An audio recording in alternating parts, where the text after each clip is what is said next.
Today we're working with shapes again. This is the image we're working from. It's a birch forest, and we're specifically going to be talking about repeated shapes. Shapes that are repeated with some variation. That variation can be many things, but basically we're taking the same shape and repeating it.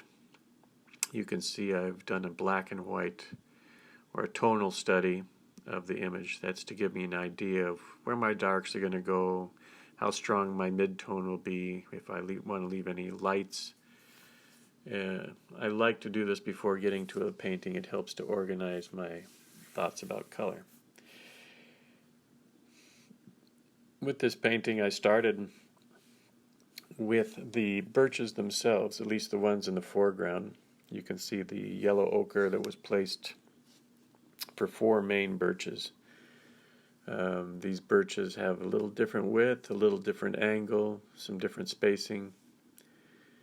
And after placing that, I let it dry, of course, and then I moved to the background.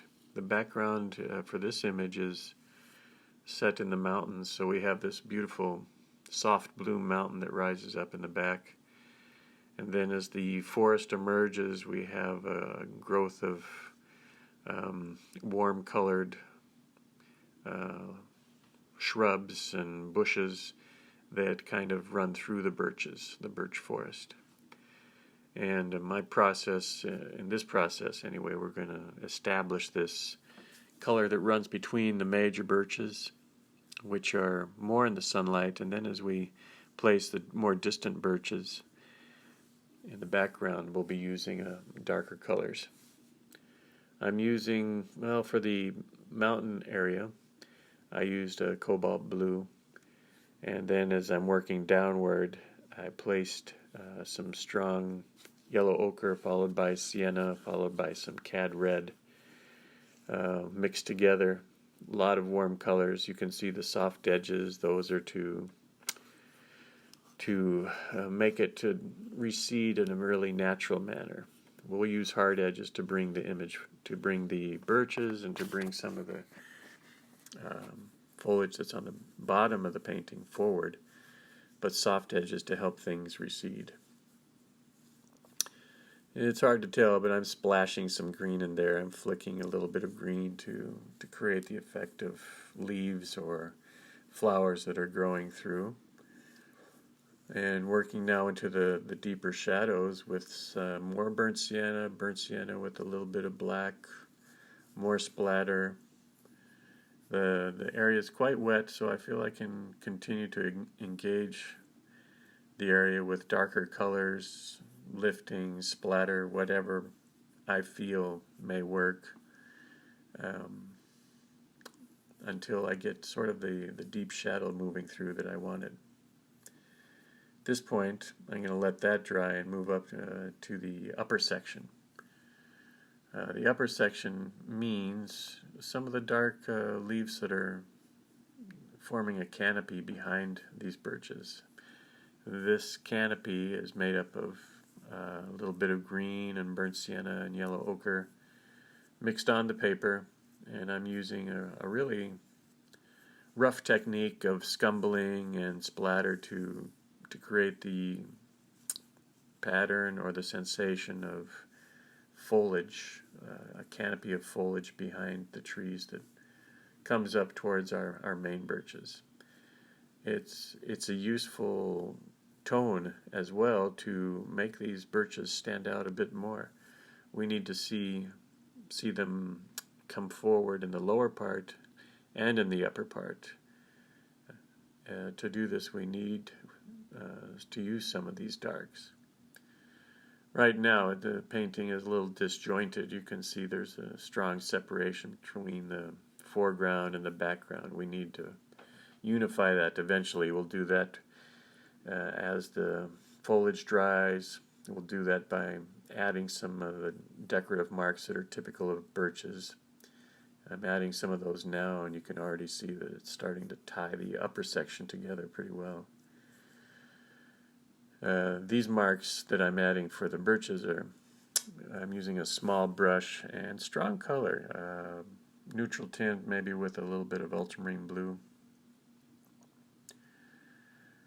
Some of the distant pines that rise up on the back edge of this stand of birches. As I'm putting the markings, these are repeated shapes also, so I'm constantly trying to remind myself, and maybe a little successful today, that we want to keep these markings with, add them with variety. If you find yourself adding them with equal spaces and equal widths and equal turns, you should stop yourself and remind yourself that we need variety in this case. This case, it makes our trees feel much more natural, less manufactured. So these thin, these are distant trees or sapling trees.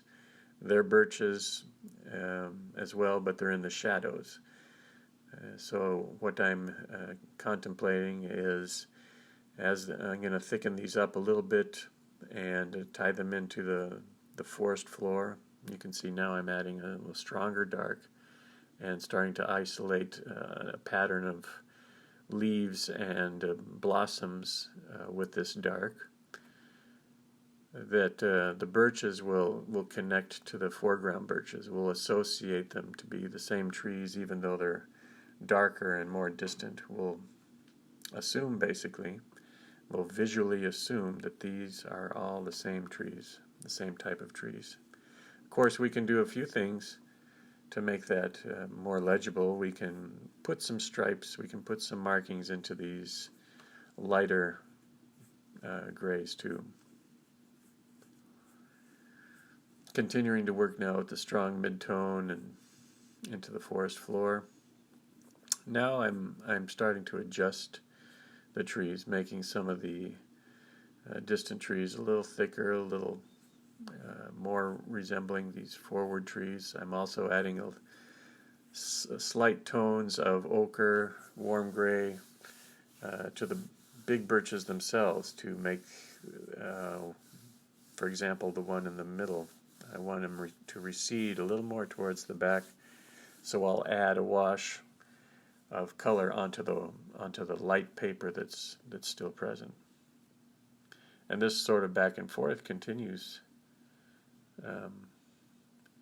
through this stage of the painting until I start to feel that things are becoming unified, that the whites are no longer flat, that they have some depth, that the forest is continuing back in a pleasant and believable manner. Right now there's a little separation between this mid-ground and the distant forest, so I hope to wash in a little bit of blue back there and push it even further back.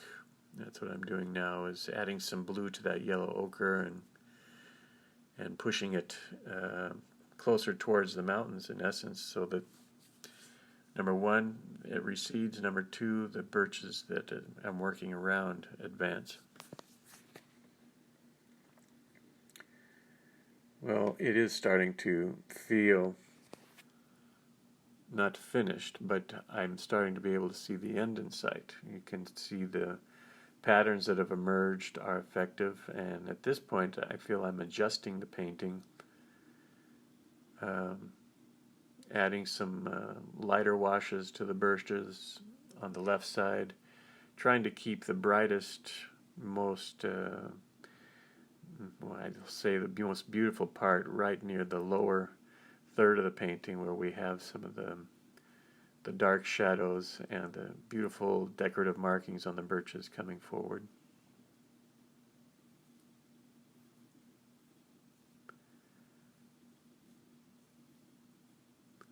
So more markings, and always with the thought to keep it varied, make them different spacings, different thicknesses, etc. I think I've said it about 20 times now.